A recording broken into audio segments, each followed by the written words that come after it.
ሰላም እንዴት ናችሁ? ዛሬ ደግሞ ስለ ቴሌኮም ሳይትስ ፓወር ሲስተም እናያለን። ቴሌኮም ሳይትስ ፓወር ሲስተም ማለት 24 ሰዓት ሳይቆራረጥ ፓወር ሰፕላይ እንዲያደርግ ዲዛይን የተደረገ ሲስተም ነው።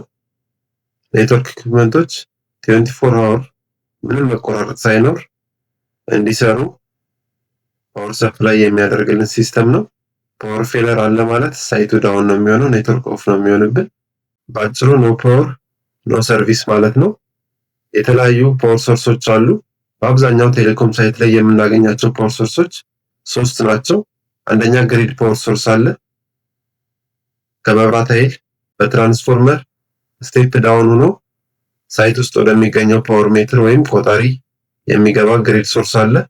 ሁለተኛ ጀነሬተር ሶርስ አለ። መብራት በማይኖርበት ሰዓት አውቶማቲካሊ የሚነሳ ጀነሬተር ሶርስ ይኖራል። ሶስተኛ ፀሐያማ በሆኑ አካባቢዎች ሶላር ፓወር ይኖራል፣ ሶላር ሰፕላይ ይኖራል። የእነዚህ ሶስቱም ፓወር ሶርሶች ኮኔክሽን ዲያግራማቸው ደግሞ ይህንን ይመስላል። አንደኛ ግሪድ አለ እዚህ ጋር እንደምትመለከቱት ጀነሬተር ሶርስ ይኖራል። ከሁለቱ ከጀነሬተር እና ከግሪድ የሚወጣው ኤሲ ሶርስ ኤቲኤስ የሚባል አውቶማቲክ ትራንስፈር ስዊች የሚባል ቦርድ አለ። ወደሱ ይገባል። እሱ አውቶማቲካሊ መብራት ሲጠፋ ዲቴክት አድርጎ ዲጄውን አውቶማቲካሊ ያስነሳልናል። መብራት በሚኖር ሰዓት ደግሞ ዲጄውን ኦፍ አድርጎ በመብራት እንዲሰራ ያደርጋል ሎዱን። ከኤቲኤሱ የወጣው አውትፑት ደግሞ ከኤቲኤሱ የሚወጣው አውትፑት ደግሞ ስቲል ኤሲ ነው።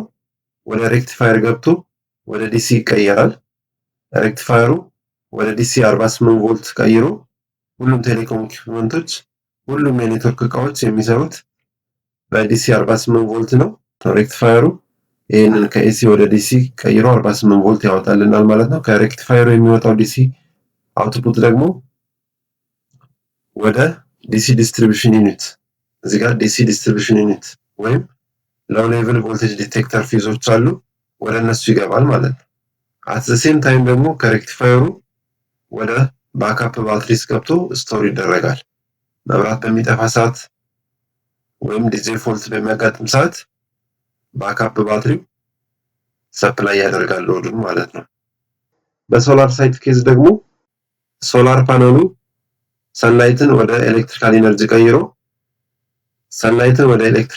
ቀይርልናል። ከፓነሉ የሚወጣውን ኤሌክትሪካል ኢነርጂ አንድ ላይ በጀንክሽን ቦክስ ኮሌክት አድርገን ኤስኤስዩ የሚባል ዲቫይስ አለ፣ ሶላር ሲስተም ዩኒት ማለት ነው። ይሄ ኤስኤስዩ የሚሰራልን ቮልቴጅን ሌቭል ቼንጅ አድርጎ ወደ 48 ቮልት ቀይሮ ወደ ዲሲ ዲስትሪቢዩሽን ይልክልናል ማለት ነው። እዚህኛውም ጋር ኤስኤስዩ ወደ ባክአፕ ስቶሬጁ ኮኔክት ሆኗል። ማታ ፀሐይ በሚጠፋበት ሰዓት ሎዱ ከባትሪው ነው ማለት ነው የሚያገኘው። ከዚህ ከዲሲዲዩ ደግሞ ቀጥታ ወደ ኔትወርክ እቃዎቹ ፍሎ ያደርጋል ማለት ነው ፓወር። ቀጣይ ስለ ሬክቲፋየር እና ኤሲ ኢንፑት ሲስተም ቪዲዮ ሰራላችኋለሁ። ስለ እያንዳንዱ እቃ አሰራር እና ኮኔክሽን እናያለን። ላይክ፣ ሼር፣ ፎሎው፣ ሪፖስት ማድረግ አትርሱ። አመሰግናለሁ።